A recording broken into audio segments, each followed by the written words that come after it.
ఆ అడవిని సింహం పరిపాలిస్తున్న సమయంలో ఒకరోజు కుక్క నక్క పెళ్లి చేసుకోబోతున్నారని ప్రకటించారు. అలానే వారి పెళ్లికి అందరినీ ఆహ్వానించారు. వారి పెళ్లి ఎంతో ఘనంగా వైభవంగా జరిగింది.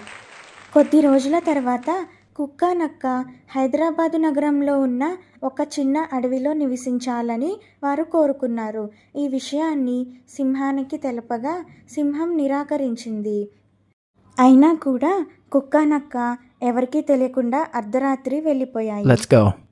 ఈ విషయం సింహానికి తెలిసి చాలా కోప్పడింది.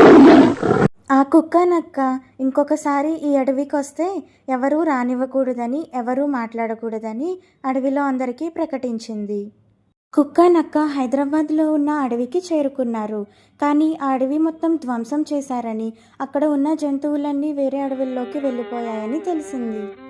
కుక్క నక్క తిరిగి వారి అడవికి వెళ్ళిపోగా అక్కడ ఉన్న జంతువులన్నీ నిరాకరించారు.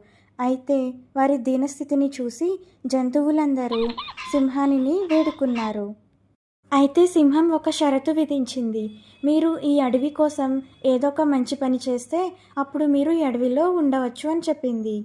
అప్పుడు కుక్క నక్క ఆ అడవిలో ఒక వంతెనను చాలా కష్టపడి నిర్మించారు. ఈ పని సింహానికి ఎంతో బాగా నచ్చింది. మీరు ఇక నుంచి ఈ అడవిలో సంతోషంగా నివసించొచ్చని ఆ కుక్క నక్కకి చెప్పింది. ఈ విషయం తెలిసాక అడవిలో ఉన్న జంతువులన్నీ చాలా సంతోషించాయి.